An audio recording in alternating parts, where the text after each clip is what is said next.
नियम 193 के तहत आज महत्वपूर्ण विषय कोविड-19 के उत्पन्न स्थितियों से संबंधित पहलुओं पर चर्चा होगी। माननीय सदस्यगण, हम सदन में कोरोना के विषय पर चर्चा करने वाले हैं। पिछले 2 वर्ष में कोरोना ने संपूर्ण मानवता को प्रभावित किया है। कोरोना ने भारत और पूरे विश्व की सामाजिक आर्थिक स्थिति पर प्रभाव डाला है। भारत ने सामूहिकता की भावना से पूरे देश ने इस चुनौती का सामना किया है। इस दौरान हमने कई सबक भी सीखे हैं, लेकिन एक बार फिर नए वेरिएंट ओमिक्रॉन के आने से पूरे विश्व में चिंता बढ़ी है। ऐसे में ये बहुत अच्छा अवसर है जब हम इस मामले में एक स्वस्थ विवेचना करें। मैं चाहता हूं सदन में आज चर्चा कोरोना पर हो, सकारात्मक हो। कोरोना के दौरान जो हमने अनुभव किया है उसके बारे में यहाँ बताएं। केंद्र और राज्य सरकार ने कोरोना के मैनेजमेंट के बारे में जो बेहतर काम किए हैं उसके बारे में यहाँ पर सुझाव दें। जो कमियां रही है उनको दूर करने के लिए अपने सुझाव दें, राय दें। इसके साथ ही मेरी अपेक्षा है कि कोरोना के दौरान लोगों ने जो राहत पहुंचाई है, विशेष रूप से मैं सभी माननीय संसद सदस्यों को धन्यवाद देता हूं, जिन माननीय संसद सदस्यों ने कोरोना के समय अपने अपने क्षेत्र में नए नवाचार की, नई पहल की। मेरा प्रयास है कि आप सदन के अंदर उन नए नवाचारों और पहल को भी यहाँ बताएं, ताकि समस्त देश की लोकतांत्रिक संस्थाओं में एक सकारात्मक संदेश जा सके। मैं यहाँ पर विश्वास करता हूँ कि आज चर्चा सकारात्मक होगी। जिम्मेदारी के साथ हम पर हिस्सा लेंगे और सरकार को सुझाव भी देंगे और किस तरीके से हम सामूहिकता के साथ इस कोरोना को रोक सकते हैं, इसमें अपना क्या योगदान हो सकता है, उसकी सकारात्मक चर्चा भी हम यहाँ पर करेंगे। श्री विनायक राउत जी। धन्यवाद सभापति महोदय। अध्यक्ष जी, 21 महीने के बाद कोरोना के विषय पर आज आपके माध्यम से चर्चा हो रही है। आपने इस महत्वपूर्ण विषय पर चर्चा शुरू करने की अनुमति हमें प्राप्त करके दी, इसके लिए मैं आपका आभार व्यक्त करता हूं। और जैसे कि आपने सूचित किया कि इस कोरोना के विषय पर कुछ राजनीति न हो, लेकिन एक अच्छे सुझाव इस चर्चा के माध्यम से सभागृह में अगर होते तो अच्छा होगा। हम आपके सूचना का आदर करते हैं, स्वागत करते हैं और ये कोरोना के विषय के जो चर्चा है वो चर्चा की शुरुआत मैं करने जा रहा हूँ।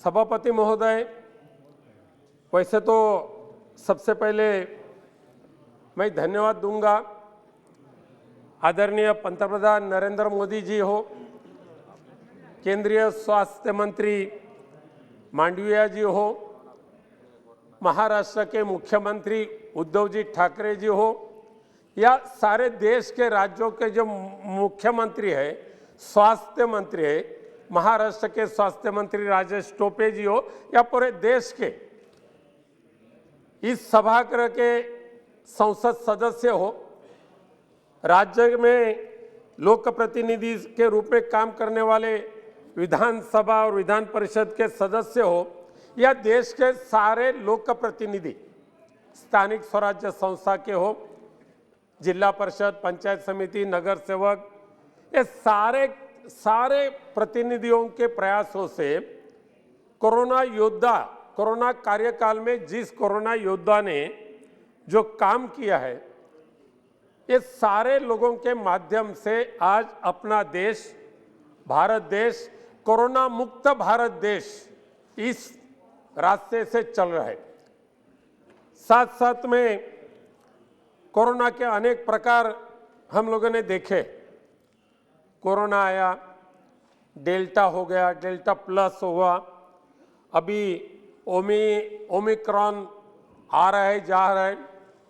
मैं सोचता हूँ ना आए तो अच्छा है, आने नहीं देना ये हम सबके हाथ में है। और भगवान से प्रार्थना करता हूँ, हम बहुत झगड़े हैं, बहुत लड़े हैं, बहुत परेशानी सहन की है, लेकिन इस भारत माता की कृपा से भारत में या पूरी दुनिया से ओमिक्रॉन नहीं आना चाहिए, ये मैं प्रार्थना भारत माता के पास कर रहा हूँ।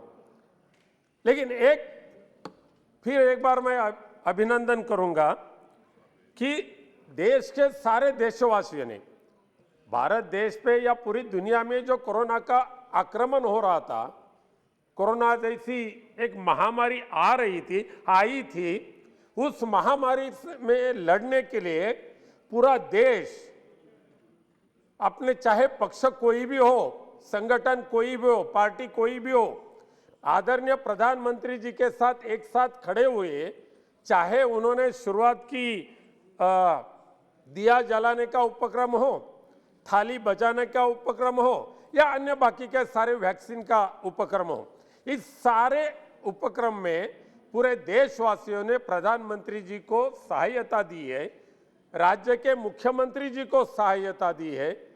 चाहे हमारे महाराष्ट्र में शिवसेना और महाविकास आघाड़ी का सरकार है, लेकिन उन्होंने इसमें राजनीति नहीं लाई।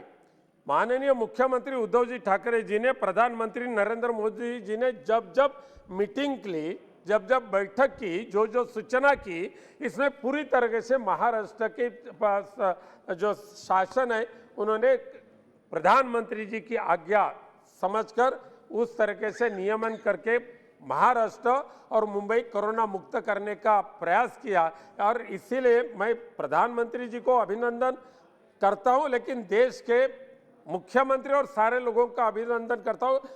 और एक अभिनंदन मैं इसके लिए करूंगा, इस सारे के सहयोग से, चाहे दुनिया कोई भी कहे, अमेरिका जैसा महाबलवान देश, अन्य बड़े बड़े देश, लेकिन अपने हिंदुस्तान ने करके दिखाया कि हमारे हिंदुस्तान में हिंदुस्तानी निर्मित से जो वैक्सीन निर्माण किया, उस वैक्सीन से पूरे देशवासियों को एक अच्छा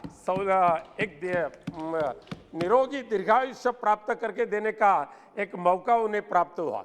सिर्फ हिंदुस्तान में नहीं, तो अपने हिंदुस्तान में निर्माण की वैक्सीन से दुनिया के कई देशों को भी भारत देश ने वैक्सीनेशन दिया। और इसलिए हम लोगों ने इसके पहले भी प्रधानमंत्री जी का अभिनंदन कर चुके हैं, और ऐसे ही काम करते रहे, लोगों की बात सुनते रहे और लोगों को जो चाहिए वो करते रहे, ऐसी मैं कामना प्रधानमंत्री से प्रार्थना करता हूं। सभापति महोदय जी,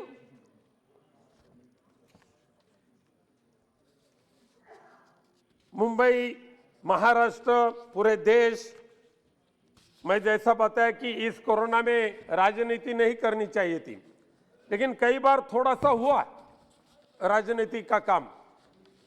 जहां विपक्ष की राज्य सरकारें हो, वहां कुछ कम ज्यादा देना, आड़ा टेढ़ा कहना और वहां के लोगों को डिमोरल करने का काम हुआ। जैसे कि मुंबई में करीबन 1.5 लाख लोग मरेंगे, ऐसे कोई लोग बोलते थे। लेकिन सद्भाग्य से महाराष्ट्र के मुख्यमंत्री उद्धव जी ठाकरे जी के नेतृत्व में वहां के स्वास्थ्य मंत्री राजेश टोपे जी ने प्रधानमंत्री नरेंद्र मोदी जी के आदेश से जो काम किया महाराष्ट्र में और मुंबई में, इसीलिए मुंबई जैसे बड़े शहरों से भी कोरोना दूर हटाने का काम आज हो चुका है। इतने नहीं कि मुंबई में धारावी जैसे बड़े झोपड़पट्टी के जो शहर है, सबको चिंता थी कि धारावी का क्या होगा, मुंबई के झोपड़पट्टी का क्या होगा। लेकिन धारावी के हमारे सांसद राहुल शेवाले जी है, उन्होंने भी, वो बताएंगे, वो भी इसके ऊपर विचार अपने व्यक्त करने वाले। लेकिन धारावी जैसे बड़ी झुगी झोपड़पट्टी के बस्ती में भी मुंबई महानगर पालिका के माध्यम से और वहां के सारे कोरोना योद्धा, सामाजिक संस्था, लोक प्रतिनिधि, सारे राजनीतिक दल, इन्होंने सारे लोगों ने इकट्ठा आकर एक चैलेंज एक्सेप्ट किया और पूरे दुनिया को दिखाया, अगर आपको कोरोना से मुक्ति चाहिए तो धारावी पैटर्न का अमल करें। वो दिखाया और धारावी आज कोरोना मुक्त हो चुकी है। मैं फिर एक बार आदरणीय प्रधानमंत्री जी से विनती तो हम लोग बार बार करते थे, लेकिन प्रधानमंत्री उस वक्त भी, चाहे स्वास्थ्य मंत्री हो, स्वास्थ्य सेक्रेटरी हो, बार बार इसके ऊपर निर्देश देते थे, मदद करने के लिए कुछ गाइडलाइन देते थे। और जो केंद्र सरकार के माध्यम से जिसकी मदद करने के लिए जाने वाले थे उसके बारे में बोल रहे थे। मैं उस वक्त केंद्रीय स्वास्थ्य मंत्री मनसुख मांडविया जी ने भी हमें सारे सांसदों को एक खत लिखा था, और उसमें उन्होंने लिखा था कि केंद्र सरकार के माध्यम से कई मदद राज्य सरकारों को करने वाले हैं, उसका ब्यौरा इस पत्र में दिया था। और उसमें लिखा था ventilators, drugs, medical oxygen cylinder, PSA plant, etc सब था। लेकिन क्या हो गया सभापति महोदय, दुर्भाग्य से मैं कहना चाहता हूं कि टीका टिप्पणी नहीं, जो लेकिन असलियत है वो कई चीजें इस चर्चा के माध्यम से, आपके माध्यम से सम्माननीय मंत्री जी के जानकारी में लाने के कर्तव्य हमें निभाना ही पड़ेगा। इसके लिए उस वक्त पीएम केयर फंड के माध्यम से कोरोना के कार्यकाल में कई मदद की गई, लेकिन उसमें भारी मात्रा की आवश्यकता थी पीएसए प्लांट, वेंटिलेटर्स, ड्रग और बाकी की जो मदद करने की आवश्यकता थी। लेकिन सभापति महोदय, मैं आपके जानकारी के लिए बताना चाहता हूं कि उस वक्त जो कोरोना के कार्यकाल में पीएम केयर फंड से जो वेंटिलेटर दे चुके थे, जो पीएसए प्लांट देने की व्यवस्था हुई थी, दुर्भाग्य से मुझे कहना पड़ रहा है कि पीएम केयर के माध्यम से जो वेंटिलेटर दिए गए थे उसमें से 60% वेंटिलेटर आज भी काम में नहीं है, आज भी नहीं है। और ये मंत्री जी को उसकी जानकारी होनी चाहिए कि मंत्री जी का या प्रधानमंत्री जी का उसमें कोई कसूर नहीं है, उसमें गलती नहीं है। लेकिन जिस एजेंसी को ये काम दिया था उन्होंने पैसा लिया, लेकिन थर्ड क्वालिटी के वेंटिलेटर वहां सप्लाई किए, और जो टेक्नीशियन देने की आवश्यकता थी, बार बार कंप्लेंट करने के बाद भी वेंटिलेटर सप्लाई जिस एजेंसी के माध्यम से हुई थी सभापति महोदय, उनके टेक्नीशियन वहां जा नहीं रहे थे, गांव तक पहुंच नहीं रहे थे। इसके लिए सैकड़ों की संख्या में, हजारों की संख्या में आदरणीय प्रधानमंत्री जी ने जो वेंटिलेटर दिए थे वो लोगों के उपयोग में नहीं आए। इस चर्चा के माध्यम से मैं विनती करना चाहता हूं सभापति महोदय, आपके माध्यम से मंत्री महोदय जी से। मंत्री महोदय मांडविया जी एक अच्छे कामयाब होने वाले मंत्री है, मुझे आदर है उनके प्रति, कभी भी जाए उनके पास कुछ भी कहे तुरंत मदद करते हैं। लेकिन उनके ऐसे कोऑपरेटिव नेचर का दुरुपयोग जो लोगों ने, जो ठेकेदारों ने करके लोगों को तकलीफ देने का काम किया, उस ठेकेदारों को, उस सप्लाई करने वाले एजेंसी के ऊपर कड़ी कार्रवाई करने की आवश्यकता है। जैसे वेंटिलेटर वैसे पीएसए प्लांट। मेरे जानकारी से देश में कम से कम 2-2.5 हजार पीएसए प्लांट लगाने का आदरणीय पंतप्रधान जी ने एक ऐलान किया था। लेकिन सिर्फ पूरे देश में जो पढ़ा था मैं समाचार में, कम से कम 1573 पीएसए प्लांट में से सिर्फ 316 पीएसए प्लांट एक्टिव हो चुके। बाकी के एजेंसी ने एक वर्ष होने के बावजूद भी वहां फाउंडेशन किया, सीमेंट डाला, फाउंडेशन किया, लेकिन आज तक कई डिस्ट्रिक्ट हॉस्पिटल में या अन्य हॉस्पिटल में पीएसए प्लांट बिठाए नहीं है, चालू किए नहीं है। इसके लिए इस काम में भी जिन्होंने बदमाशी की है, सरकार के पास से पैसा लिया, लेकिन पैसा लेने के बाद भी केंद्र सरकार का नाम बदनाम करने का काम किया, ऐसे ठेकेदारों को पकड़कर उनको जेल में डालने की आवश्यकता है।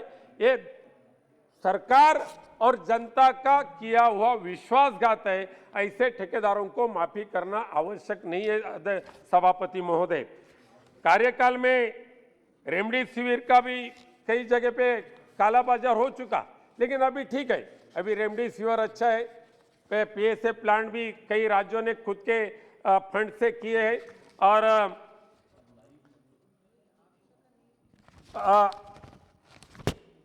बाकी की जो हॉस्पिटल्स है वो भी जम्बो हॉस्पिटल भी कई राज्यों ने अच्छी तरह से निर्माण की। खास करके मुंबई में आप देखें तो एनएसए प्लांट, हमारे seven hill hospital, Bandra Kurla complex या महालक्ष्मी, ये सारे अगर कोविड हॉस्पिटल आपने अगर देखे होंगे सभापति महोदय, तो इस कोरोना ने भी हमारे सामने जो चैलेंज खड़े किए थे उस चैलेंज को निभाने का काम केंद्र और राज्य सरकार से अच्छी तरह से हुआ।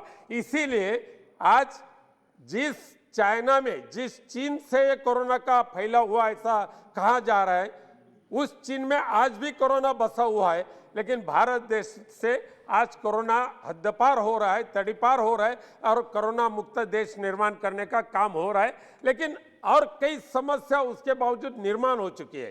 कोरोना ने जैसा चैलेंज हमारे सामने खड़ा किया देश के सामने, कई मरी हुई एजेंसी फिर एक बार काम में चालू हो गई, डिस्ट्रिक्ट हॉस्पिटल भी अप टू डेट एक्टिव होने लगा और लोगों को, मरीजों को अच्छी तरह से ट्रीटमेंट होने लगी। और सद्भाग्य से कोरोना आने के बाद बाकी के जो डिसीज थे, बाकी के जो अन्य कई इलाज यानी रोग निर्माण हो रहे थे, उनको साइड ट्रैक कर दिया और कोरोना ने उसके ऊपर सारा इलाज निर्माण किया। अपने डॉक्टरों ने भी कई जगह पे अच्छा ट्रीटमेंट देना शुरू किया। लेकिन कोरोना कार्यकाल का दुरुपयोग करने का काम भी कई प्राइवेट अस्पताल ने किया। सभापति महोदय, आप भी जानते हैं, ग्रामीण इलाके से सभापति महोदय आप आते, आपको भी मालूम है, पहले टर्म में कोरोना से सारे के सारे निजी डॉक्टर्स भाग रहे थे, लेकिन दूसरी टर्म में सेकंड वायरस जब आया कोरोना में, तो सारे डॉक्टर्स लोगों ने अपना दुकान खोल के बैठे। इंश्योरेंस कंपनी एक तरफ और डॉक्टर्स दूसरी तरफ, दोनों के मिली भगत से जब डॉक्टर अस्पताल में जब मरीज आता था कोरोना का, तो पहले डॉक्टर पूछते थे आपका इंश्योरेंस है क्या। अगर इंश्योरेंस हाँ बोले तो डायरेक्ट 5 लाख ऊपर का बिल, और टाइप हो रहा था। 5 लाख का इंश्योरेंस, 5 लाख का यानी 6 लाख का तो बिल होना ही चाहिए था। और इसी तरह से कई जगह पे, कई डिस्ट्रिक्ट में, कई शहरों में भी कोरोना के नाम पे कई हॉस्पिटल्स ने लोगों को लूटने का काम किया, लोगों को फंसाने का काम किया।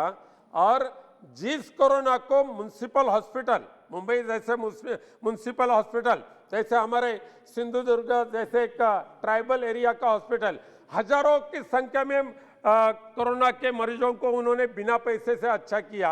लेकिन कई शहरों में अस्पताल के माध्यम से 5-5 या 10 लाख 15 लाख तक लुटेरेपन इस प्राइवेट हॉस्पिटल के माध्यम से हो चुका है। तो भविष्य में ऐसे पेंडेमिक सिचुएशन में जो लोगों को फंसाने का धंधा करेंगे, उनके ऊपर एक सख्त कानून करने की आवश्यकता है। और इस कानून के माध्यम से जो लोगों को फंसाएगा, लोगों को लुटेगा, तो उसको आज जन्म तक कारावास में भेजने की व्यवस्था इस कोरोना ने करना चाहिए। कोरोना ने वो सिखाया है। सभापति महोदय, मैं समझ सकता हूं कि आदरणीय स्वास्थ्य मंत्री के माध्यम से इसके ऊपर विचार तो जरूर हो जाएगा, लेकिन आज कई दिन पहले आदरणीय पंतप्रधान नरेंद्र मोदी साहब ने जाहिर कर दी कि हमारे देश ने 100 करोड़ लोगों को वैक्सीनेशन दे चुके। और सारे मोबाइल के ऊपर ट्यूनिंग तो हमेशा चलती थी, मोबाइल फोन डायल करो, लैंडलाइन डायल करो, तो अपने देश ने 100 करोड़ लोगों को कैसा टीकाकरण किया उसकी कैसेट कम से कम 2 मिनट चलती थी। सभापति महोदय, और फिर जानकारी लेने के लिए जब हम लोगों ने शुरुआत की, तो एक है 100 करोड़ जरूर हुए होंगे, लेकिन आज मेरा प्रश्न एक है सभापति महोदय कि असलियत से 2 डोज लेकर 100 करोड़ की पूर्तता हो चुकी है क्या?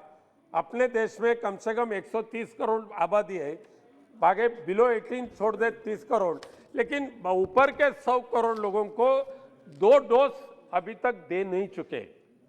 आज कल की जो यहाँ जो साइट के ऊपर जो जानकारी है, यानी 2 दिसंबर, आज 2 दिसंबर सवेरे 9 बजे की जो जानकारी है, तो अपने देश में डबल डोज लेने वाले की संख्या 45 करोड़ 82,78,988 इतनी है। यानी पूरे देश के जितनी आबादी है उसे सिर्फ 38% लोगों की डबल डोज हो चुकी है। क्या इसमें हम समाधान मानेंगे सभापति महोदय? सभापति नहीं, समाधान नहीं मान सकते, क्योंकि आज कहां भी जाए, एयरपोर्ट में जाए, बस में जाए, ट्रेन में जाए या कहां भी जाए, 2 डोज है तो सर्टिफिकेट दिखाइए, नहीं तो बाहर जाइए। जब तक 2 डोज पूरा करके लोगों को एक समाधान नहीं प्राप्त हो रहा है, तब तक हम लोग खुशी नहीं मना सकते सभापति महोदय। और इसीलिए जो शुरू में कोविशील्ड 32 या 45 दिन का मर्यादा थी, लेकिन क्या मालूम नहीं क्या ऐसा हुआ, क्या खोज निकला कि कोविशील्ड के लिए डायरेक्ट सेकंड डोज 84 डेज के बाद, कोवैक्सीन 28 डेज। तो अगर कोवैक्सीन 28 डेज का था तो कोवैक्सीन का निर्माण ज्यादा संख्या से क्यों नहीं हुआ? 84 डेज तक कोविशील्ड के लिए रहा करना और तब तक देश में कहा घूमना नहीं, घर से बाहर निकलना नहीं, कोई भी फायदा नहीं होगा। सेंट्रल गवर्नमेंट, स्टेट गवर्नमेंट के कोई भी योजना अगर आपको लेना हो तो डबल डोज का प्रमाण पत्र हो तो ही मिल सकता है, अन्यथा नहीं मिलेंगे। ऐसी जब एक मुसीबतें लोगों के सामने आई तो सरकार का कर्तव्य है कि अपने देश को डबल डोज देकर 100 करोड़ लोगों को डबल डोज आप कितने दिन में देकर आप पूरे देशवासियों का आधार देंगे, ये इस चर्चा के माध्यम से, सरकार के माध्यम से स्पष्ट होने की आवश्यकता है सभापति महोदय। एक थोड़ी सी शंका ऐसी थी, टीका टिप्पणी नहीं है, लेकिन जो दिल में प्रश्न है तो आपके सामने सभापति महोदय रखना ही पड़ेगा। वो जैसे कि हाँ, मन की बात है, तो बीच में ऐसा हो रहा था कि जहां भारतीय जनता पार्टी की सरकार है उनको भर भर के दे देना, पूरा खाली करके दे देते थे, और जहां भारतीय जनता पार्टी की सरकारें नहीं है वहां कंजूसी क्यों कर रहे थे? सभापति महोदय, उत्तर प्रदेश में 11 करोड़ 28 लाख 40,727 डोसेज दी गए। टोटल डोसेज बताता हूं ना, टोटल डोसेज हुआ 16 करोड़ 38 लक्ष 12,323। गुजरात में 8 करोड़ 15 लाख 25,236 और महाराष्ट्र में 13 करोड़ के महाराष्ट्र में सिर्फ 11 करोड़ 52 लाख 43 हजार।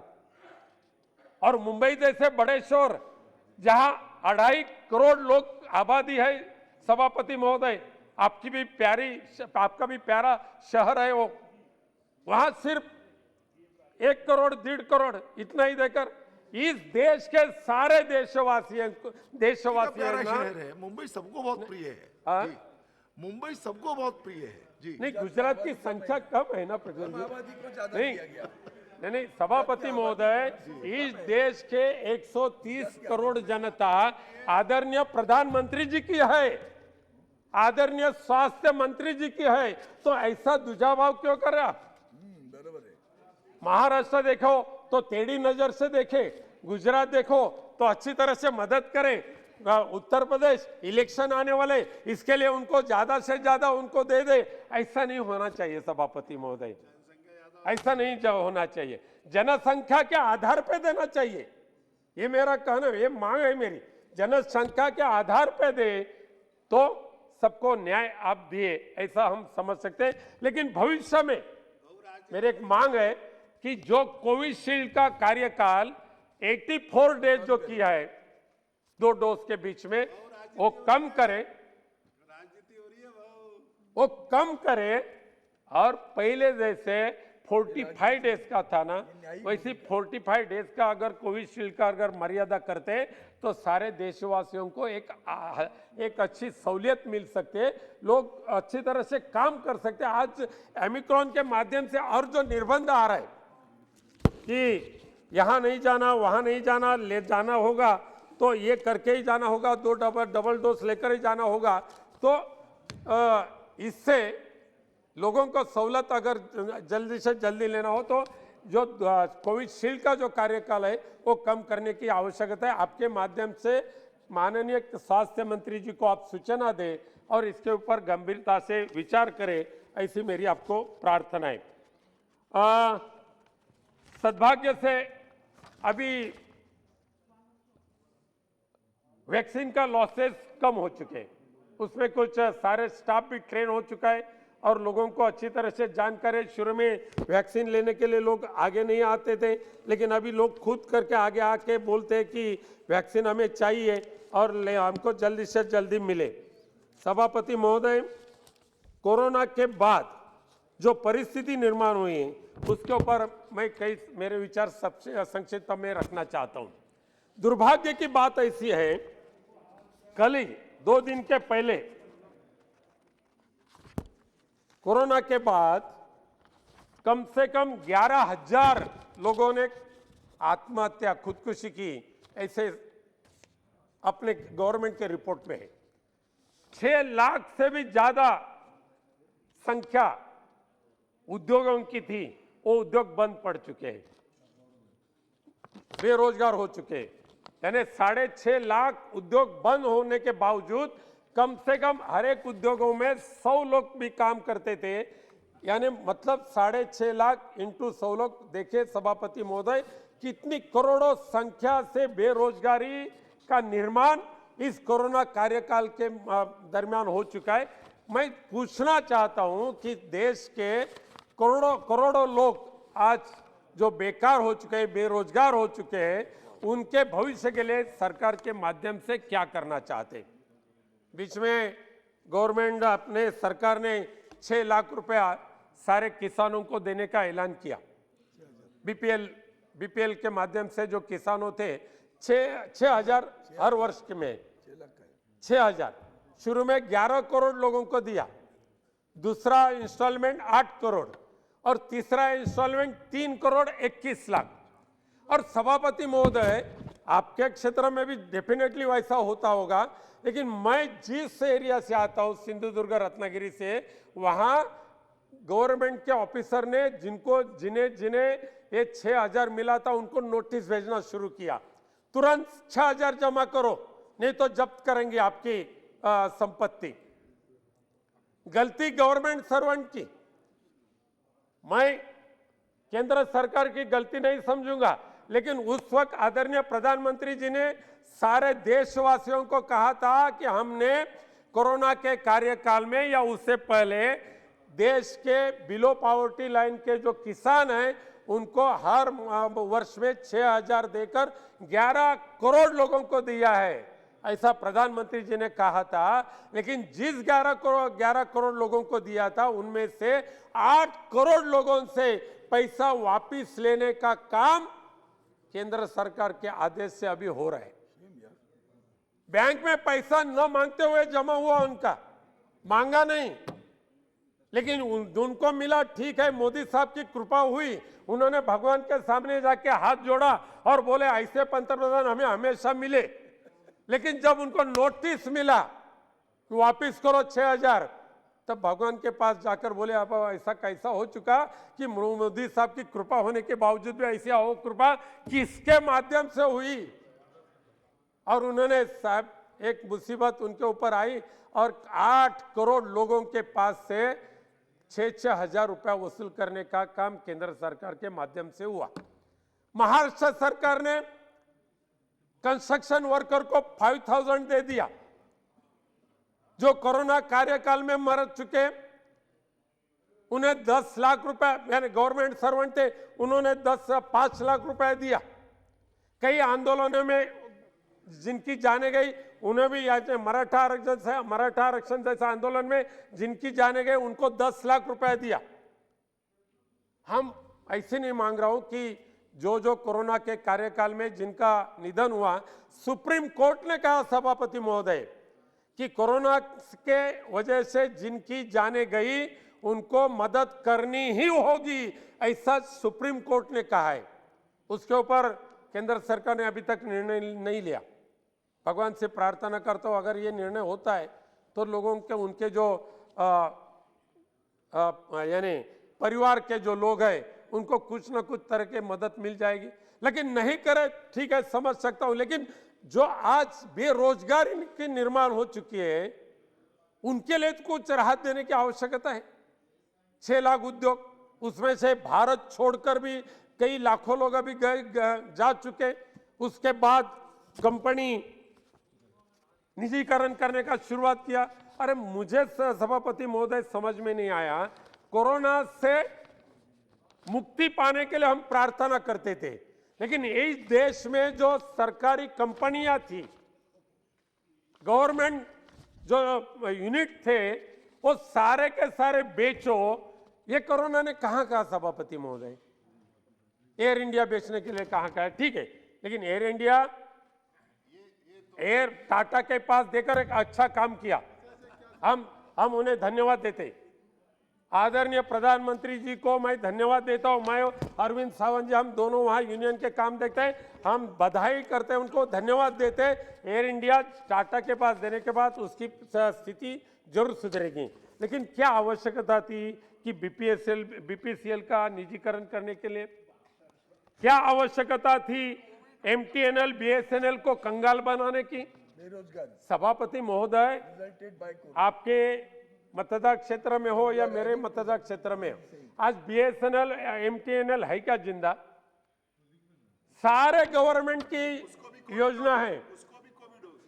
कोविड वो वेंटिलेटर पे है, सही बात है। सभापति महोदय, एक तरफ सारे गवर्नमेंट की जो स्कीमें हैं, योजना है, आप बीएसएनएल और एमटीएनएल के माध्यम से आप गरीब लोगों तक पहुंचते हैं, और दूसरी तरफ बीएसएनएल का नेटवर्क शटडाउन, बीएसएनएल के टावर वर्किंग में नहीं, बीएसएनएल के 92% एम्प्लॉइज वीआरएस दे चुके, कंगाल बना दिया। अगर आपको सही तरीके से जियो को चलाना है ना, तो शटडाउन करो ना बीएसएनएल एमटीएनएल का। राउत साहब, आधा घंटा बोल दो, जाहिर बोल आधा दीजिए घंटा हो हमारा चुका है। जियो है। राउत साहब, आधा घंटा हो गया है, प्लीज। नहीं हो गया, थोड़ा सा रह गया, थोड़ा सा रह गया। तो नहीं, ये कोरोना के बाद का इफेक्ट मैं बोल रहा हूँ, कोरोना के दुष्परिणाम मैं बोल रहा हूँ। ठीक है। अभी सभापति महोदय, लास्ट के 3 मिनट में ले लूंगा। अभी एलआईसी, एक कोरोना के दुष्परिणाम एलआईसी के ऊपर हो चुके, संपूर्ण कोरोना के अर्थव्यवस्था पर हैं। जी। लास्ट के 2 मिनट सभापति महोदय, आप होने के बावजूद जी, please. Yes definitely sir. Corona के दुष्परिणाम कौन से यूनिट पे हुए, ये मैं आपको बताना चाहता हूँ, आपके माध्यम से सरकार को बताना चाहता हूँ। कोरोना के दुष्परिणाम रेलवे के ऊपर हो चुके, रेलवे का निजीकरण कर चुके। कोरोना के दुष्परिणाम एलआईसी के ऊपर हुए, उनको निजीकरण कर चुके। कोरोना के दुष्परिणाम 26 गवर्नमेंट कंपनीज के ऊपर हुए, वो उनका निजीकरण हो चुका। कोरोना ने ये सब सिखाया क्या? अगर देश को बचाना हो तो इस देश के सारे सरकारी कंपनियां जो है उनको सबका सब निजीकरण करो, और सरकार मुक्त, यानी जो यूनिट है उसे मुक्त भारत करे, कोरोना मुक्त भारत करे, हम समझ सकते हैं। लेकिन ये सारे कंपनियों को निजीकरण करके उनका दूसरे का हाथ में सौंपने का काम अगर करते हैं तो ये सही नहीं है। सभापति महोदय, मैं आपका आभार मानता हूं, आपने तो वक्त हमें बहुत दिया, लेकिन आज के टाइम में ये सरकार क्या हो रहा है कि केंद्र सरकार राज्य सरकार में समन्वय होना चाहिए। अभी ओमिक्रॉन, कई लोग बोलते हैं ओमिक्रॉन आ चुका है दिल्ली के नजदीक, मुंबई के नजदीक। कई लोग बोल रहे हैं, स्वास्थ्य मंत्री बोल रहे हैं, अभी तक भारत देश में उसका आगमन नहीं हुआ है। लेकिन एक गाइडलाइन ऐसी स्पष्ट होनी चाहिए कि केंद्र सरकार के स्वास्थ्य मंत्रालय द्वारा जो निर्देश दिए जाएंगे उसे फॉलो करना होगा। चाहे मीडिया हो, मीडिया अपना उसके ऊपर कमेंट्स नहीं कर सकती है। Now please. हो रहा हूं सर। तो ओमिक्रॉन के ऊपर भी एग्जैक्टली गवर्नमेंट का अभी रवैया क्या रहेगा देशवासियों के लिए, वो क्या बता रहे, वो उसके बारे में स्पष्टता होनी चाहिए। सभापति महोदय, फिर एक बार मैं आपको धन्यवाद देता हूं। आदरणीय अध्यक्ष महोदय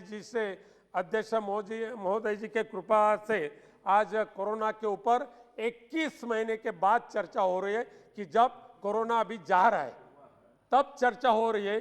भविष्य में ऐसा नहीं होना चाहिए। पिछली बार हो नहीं पाई थी, पिछली बार हो नहीं पाई थी। चलिए ठीक है, धन्यवाद सभापति महोदय, धन्यवाद। श्री रतनलाल कटारिया जी। ठीक है, धन्यवाद सभापति महोदय। महोदय, 21 अक्टूबर 2021 का दिन भारत के इतिहास में दर्ज हुआ है, जिस दिन भारत के प्रधानमंत्री के लगातार एफर्ट्स की वजह से हमने 100 करोड़ टीके लगाने का टारगेट पूरा किया। और इतना ही नहीं, आने वाले समय में हम 150 करोड़ टीकों का लक्ष्य पार करके सारी दुनिया के अंदर अपना स्थान 1 नंबर से भी अधिक बढ़ाएंगे। महोदय, मैं आपको यह बताना चाहता हूं कि ये जो 100 करोड़ का लक्ष्य हमने पार किया था, ये अमेरिका से भी 2 गुना है, ये जापान से 5 गुना है, ये जर्मनी से 9 गुना है, ये फ्रांस से 10 गुना है।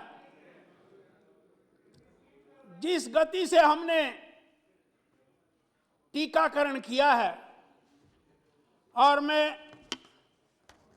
कहना चाहता हूं कि जब इस बीमारी ने, इस महामारी ने सारी दुनिया में दस्तक दी, भारत भी उसकी चपेट में आया।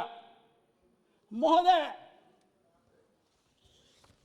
जब भारत में पहला केस ट्रेस हुआ, उस समय ना हमारे पास मास्क थे, ना वेंटिलेटर थे, ना पीपी किट्स थी, लेकिन प्रधानमंत्री जी ने एक आपातकालीन बैठक मंत्रियों के समूह की बुलाई, राज्यों के मुख्यमंत्रियों की एक आपातकालीन बैठक बुलाई, और इस काम को गति प्रदान करने के लिए उन्होंने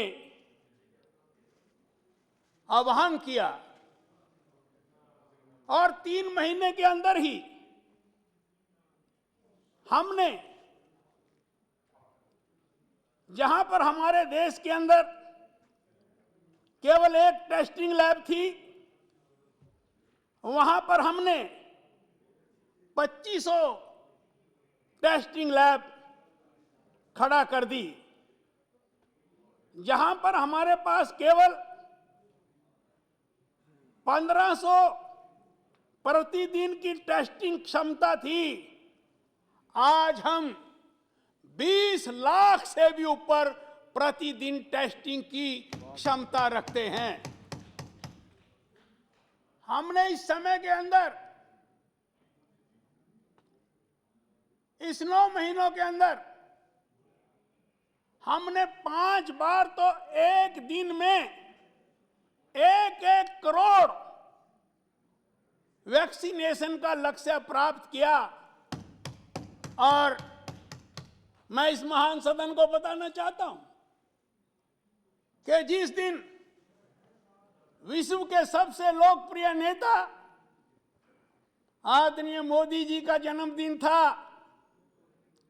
उस दिन 2.5 करोड़ से भी ऊपर लोगों को टीका लगाकर एक नया कीर्तिमान सारे संसार के अंदर भारत ने खड़ा किया। और अब इस सितंबर माह में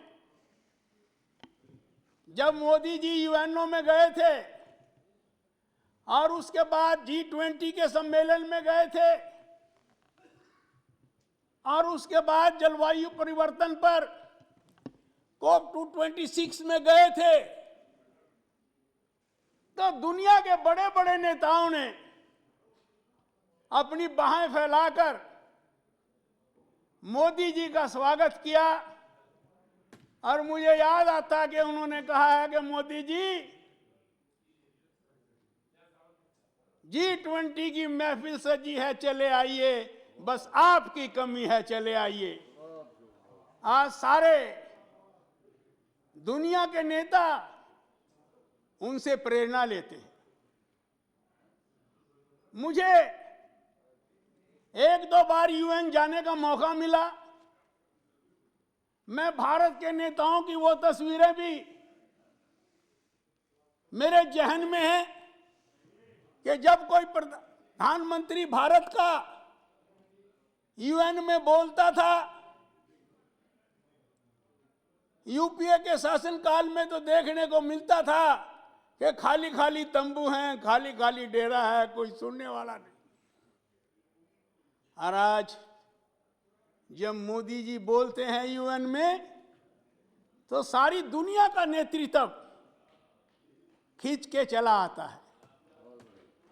और आज ना केवल भारत में, बल्कि जय बिडेन ने, कमला हैरिस ने हमारे जो कोविड-19 का प्रबंधन है भारत का, उसकी भूरी भूरी प्रशंसा की है और कहा है कि भारत तो अमेरिका से भी आगे निकल गया। अमेरिका ने हमारे से 1 महीना पहले वैक्सीनेशन ड्राइव शुरू की थी, लेकिन उसके बाद हमने आज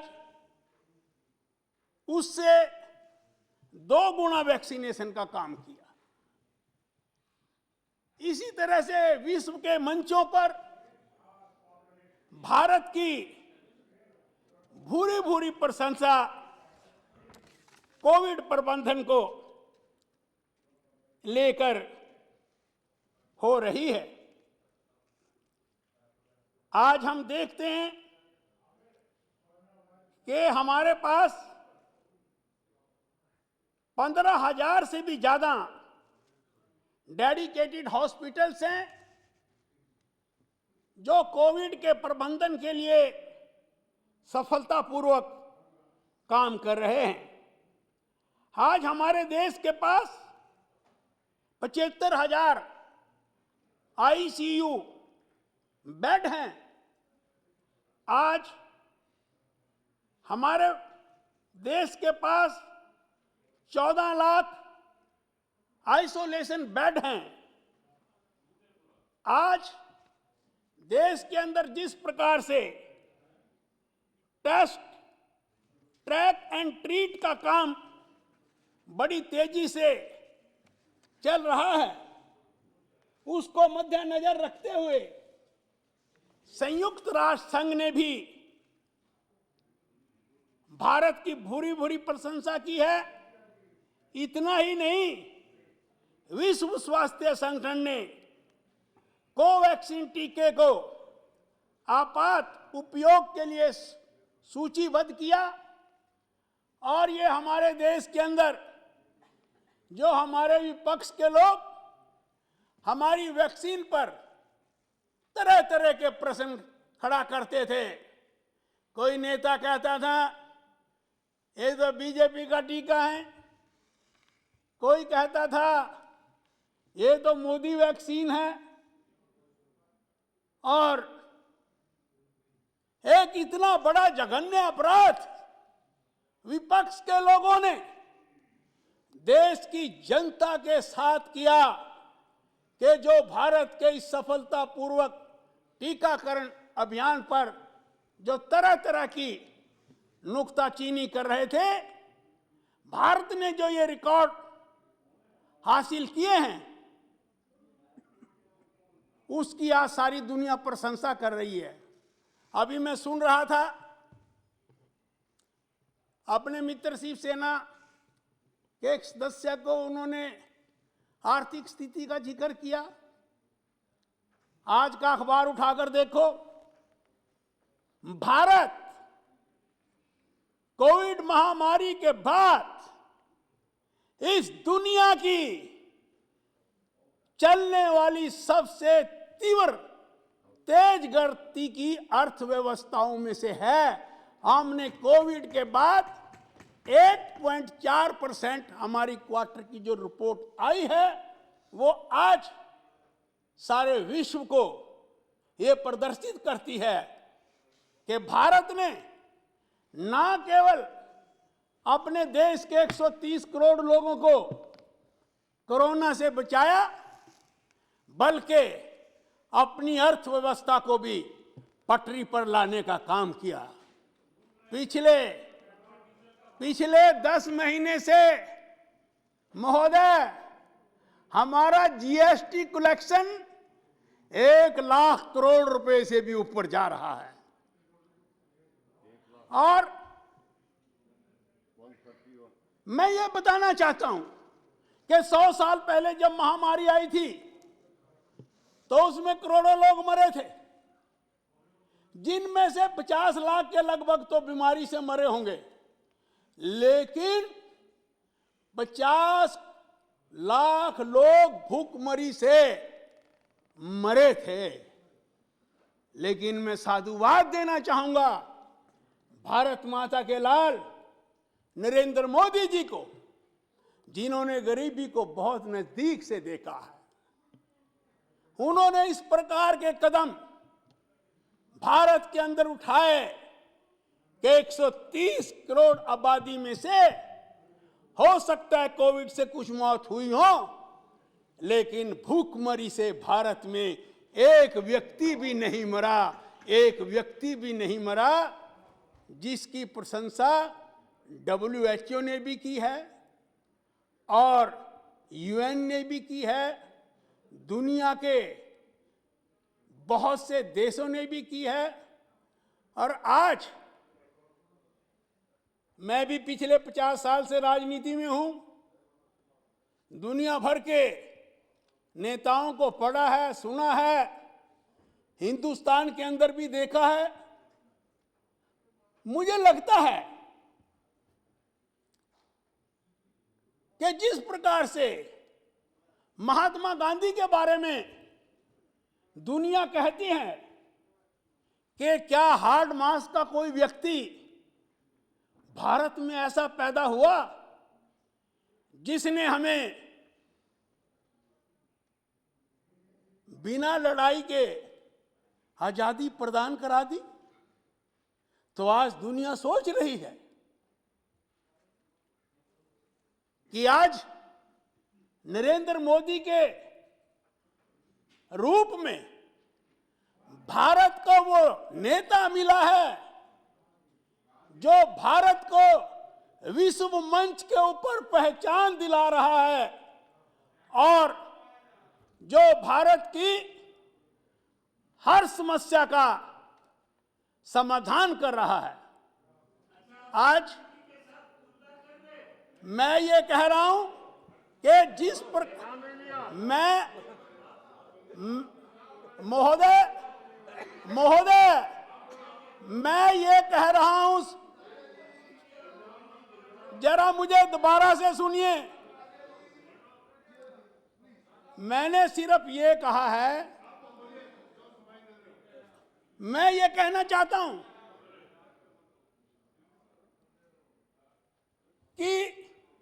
इस कोरोना काल के अंतर्गत न केवल भारत की अर्थव्यवस्था बल्कि भारत का कृषि क्षेत्र,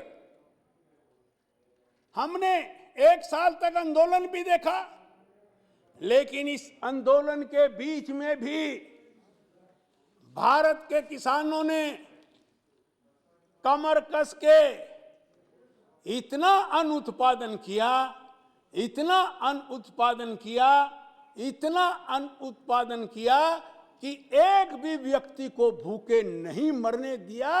और मोदी जी ने विश्व का सबसे बड़ा गरीब कल्याण का कार्यक्रम 80 करोड़ लोगों को पिछले 2 साल से भोजन प्रदान करा के दिया, जिससे कोविड महामारी से छुटकारा पाने में हमारे देश के लोगों को बहुत राहत मिली है। महोदय, आज हमने ऐसी टेक्निक का उपयोग करना शुरू कर दिया है कि जो भारत के दुर्गम इलाके हैं, जहां पर वैक्सीन का पहुंचना बड़ा कठिन था, आज भारत ड्रोन के माध्यम से ऐसे दुर्गम क्षेत्रों में कोरोना वैक्सीन पहुंचा रहा है। आज दुनिया के 96 देशों ने टीकाकरण प्रमाण पत्रों की पारस्परिक स्वीकृति के लिए भारत के साथ सहमति व्यक्त की है। और अभी जब आदरणीय मोदी जी जलवायु परिवर्तन सम्मेलन के अंदर गए थे, तो उन्होंने सारी दुनिया के सामने एक विजन रखा, एक पृथ्वी एक स्वास्थ्य, एक पृथ्वी एक स्वास्थ्य। उन्होंने भारत की इस कमिटमेंट को विश्व मंच के ऊपर दोहराया कि आज हमने फार्मास्यूटिकल क्षेत्र के अंदर भारत ने इतनी तरक्की कर ली है, आज हम इस स्थिति के अंदर हैं कि हम सारी दुनिया को वैक्सीन प्रदान करा सकते हैं। आइए विश्व के सारे मंच, सारे देश एक मंच के ऊपर खड़ा हों और इस महामारी से लड़ने के बारे में मिलकर सोच विचार करें, तो भारत सारी दुनिया के देशों की वैक्सीन प्रदान कराने में मदद कर सकता है। इस प्रकार का आश्वासन हमारे प्रधानमंत्री जी ने आज सारी दुनिया के समक्ष दिया है। महोदय, आज हम देख रहे हैं कि एक और जो है वेरिएंट दक्षिण अफ्रीका से जिसके उदय होने की सूचना सारे दुनिया को मिली है और जो यूरोप सहित दुनिया के कई देशों को प्रभावित कर रहा है, संक्रमित कर रहा है। भारत में यद्यपि अभी जो प्रधानमंत्री जी के नेतृत्व में बैठक हुई है, उस बैठक में हमारे हेल्थ सेक्रेटरी भी थे, डीजी भी थे और हमारे और नीति आयोग के सदस्य भी उस बैठक में थे। और उस बैठक में इस नए ओमिक्रॉन वेरिएंट जो आया है, इस पर चर्चा करते हुए हमारे देश के सभी मेडिकल स्पेशलिस्ट ने यह कहा है कि आज की तारीख में भारत में कोई इस प्रकार का केस नहीं है, लेकिन WHO ने जो वार्निंग दी है कि ये जो ओमिक्रॉन का जो वेरिएंट है ये डेल्टा से भी 6 गुना घातक है और हमें अपने देश को इसकी मार से बचाना है, इसके प्रहार से बचाना है। जिस प्रकार से प्रधानमंत्री जी ने पिछले साल जनवरी माह में ही कोविड महामारी की दस्तक के समय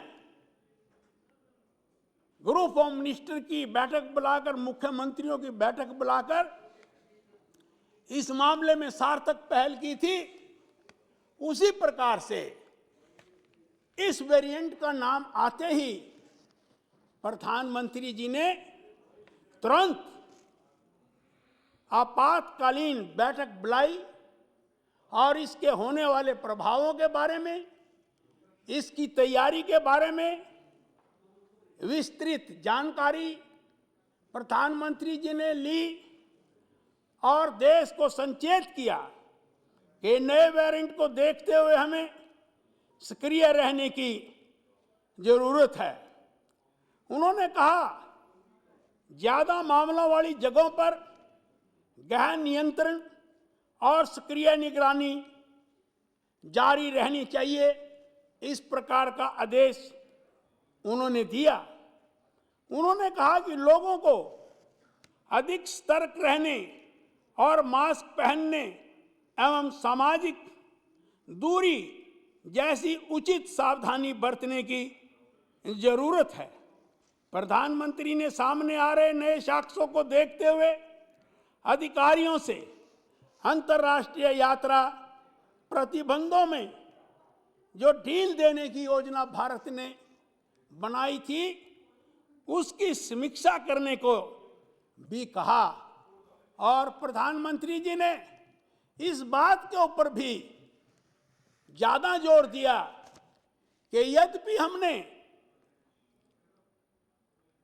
100 करोड़ से भी ज्यादा, आज की तारीख में हम 150 करोड़ टीकों की ओर बढ़ रहे हैं, लेकिन अभी हमें पहली खुराक के साथ साथ दूसरी खुराक पर भी अधिक ध्यान देने की जरूरत है ताकि हम अपने देश के 100% आबादी को आने वाले समय में कवर कर सकें। और ये जो नया वेरिएंट जो दुनिया में दस्तक दे रहा है और उसके प्रभाव हमारे देश में देखने को ना मिले।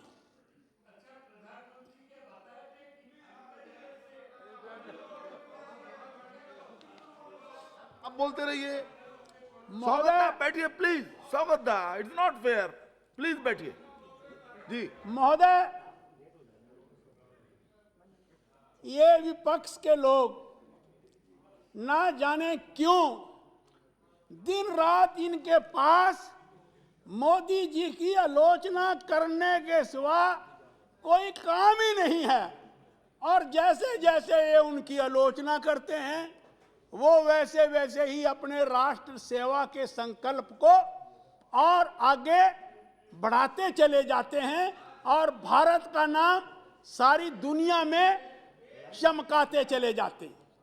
अभी मैंने सुना एक मेरे मित्र कह रहे थे कि भारतीय जनता पार्टी की सरकार जिन राज्यों में है वहां पर तो थैले भर भर के वैक्सीन दी गई, लेकिन जिन राज्यों में विपक्ष की सरकारें हैं वहां पर वैक्सीन नहीं दी गई।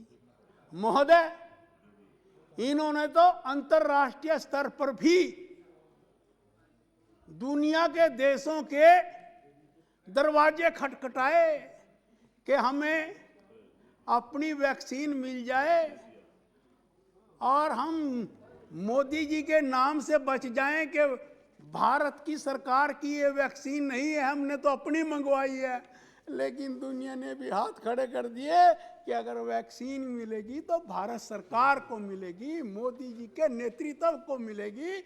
और जब इनके हाथ वैक्सीन नहीं लगी तो इनकी हालत देखने वाली थी कि खिसियानी बिल्ली खंबा नोचे। और फिर ये उसी बात के ऊपर आ गए और जो कहते थे कि ये तो मोदी टीका है, जो कहते थे कि ये तो बीजेपी का टीका है, फिर इनमें होड़ लग गई कि हमारे को भी लगवा दो, हमारे को भी लगवा दो। महोदय, मैं इस अभियान के अंतर्गत जहां डॉक्टर्स को श्रेय देता हूं, एडमिनिस्ट्रेशन को श्रेय देता हूं, जहां पर हमारे जो स्वास्थ्य कर्मचारी हैं उनको श्रेय देता हूं, मैं इस हाउस में और राज्य की विधानसभाओं में जो हमारे जनप्रतिनिधि हैं, चाहे वो किसी भी दल के हैं, उन्होंने भी अपने अपने क्षेत्र में कोरोना को लेकर सराहनीय कार्य किए हैं।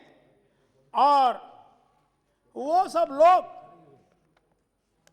वैक्सीनेशन सेंटर के ऊपर भी गए, ब्लड डोनेशन कैंप भी लगाए और बहुत से राहत कार्यों के अंदर वो जुटे। लेकिन महोदय, मैं इस अवसर पर अपनी पार्टी के राष्ट्रीय अध्यक्ष आदरणीय नड्डा जी का जिक्र जरूर करना चाहूंगा, जिन्होंने भारतीय जनता पार्टी के सभी कार्यकर्ताओं को ये स्टैंडिंग आदेश जारी किए कि हमें जनता के लिए पीपी किट्स का प्रबंधन करना है, वेंटिलेटर का प्रबंधन करना है, उनके लिए भोजन की व्यवस्था करनी है। और जो हमारे प्रवासी लोग थे जिनको उस समय आने जाने में कुछ कठिनाइयां आई थी, उन सब के लिए हमारी पार्टी के लोगों ने कई करोड़ लोगों को खाने के पैकेट्स दिए और पीपीई किट्स दी, मास्क प्रदान कराए, उनकी स्वास्थ्य सेवाओं में आगे बढ़कर सामने आए। और मेरे पास जो आंकड़े हैं कि भारतीय जनता पार्टी के कार्यकर्ताओं ने जो स्वास्थ्य सेवाओं में लगे थे, 22 करोड़ फूड पैकेट्स जो है उनका वितरण किया और 5 करोड़ 31 लाख लोगों को राशन प्रदान कराया, 7 करोड़ लोगों को फेस मास्क दिए और कई हजार ब्लड डोनेशन कैंप लगाए। और इसी तरह से घर घर जाकर कोरोना वॉरियर की भूमिका निभाई। और अभी हाल ही में जो पीछे भारतीय जनता पार्टी की राष्ट्रीय कार्य समिति हुई है, उसके अंदर भी पार्टी के राष्ट्रीय अध्यक्ष और आदरणीय प्रधानमंत्री जी ने अपनी पार्टी के करोड़ों कार्यकर्ताओं को ये आह्वान किया कि कोरोना के बारे में घर घर जाकर दस्तक देकर इस बात का पता लगाना है कि किस व्यक्ति को किस प्रकार की सुविधा चाहे। उसके लिए हमारी पार्टी, हमारा संगठन दिन रात काम कर रहा है। तो मैं इस महान सदन में ये कहना चाहूंगा कि हमारे लिए कोरोना महामारी ये कोई एक अवसर नहीं बल्कि एक राष्ट्रीय दायित्व है। इसमें हम किसी के ऊपर एहसान नहीं कर रहे हैं, हम मानवता के प्रति ये पग उठा रहे हैं ताकि हम अपने देश की जनता को इस कोरोना जैसी घातक महामारी से बचा पाएं। ये सही है कि आज हम एक सेफ पिच के ऊपर खड़े हैं। हमने बहुत सा नियंत्रण किया है, लेकिन जो खबरें आ रही हैं वो चौंकाने वाली हैं। हमें आराम से बैठने की आवश्यकता नहीं है, हमें जागरूक रहने की ज़रूरत है। और प्रधानमंत्री जी ने जो रास्ता समाप्त कीजिए। हमारे देश को दिखाया है, उस रास्ते पर चलकर आगे बढ़ने की जरूरत है। जी। मैं आज फिर अंत में अपने इन विपक्ष के लोगों से हाथ जोड़कर ये प्रार्थना करना चाहूंगा कि ठीक है, विपक्ष का प्रजातंत्र के अंदर अपना एक रोल होता है, उनको वो रोल प्ले करना चाहिए, लेकिन जब मानवता की बारी आती है तो उसे राजनीति का रंग देने की कोशिश ना करें। और जो लोग देश की सेवा में जुटे हैं, अगर आप उस काम को नहीं कर सकते तो जो कर रहा है कम से कम उसका हौसला तो बढ़ा दीजिए। इन शब्दों के साथ थैंक यू, धन्यवाद, नमस्कार। सभा की कार्यवाही दोपहर 2:20 तक के लिए स्थगित की जाती है।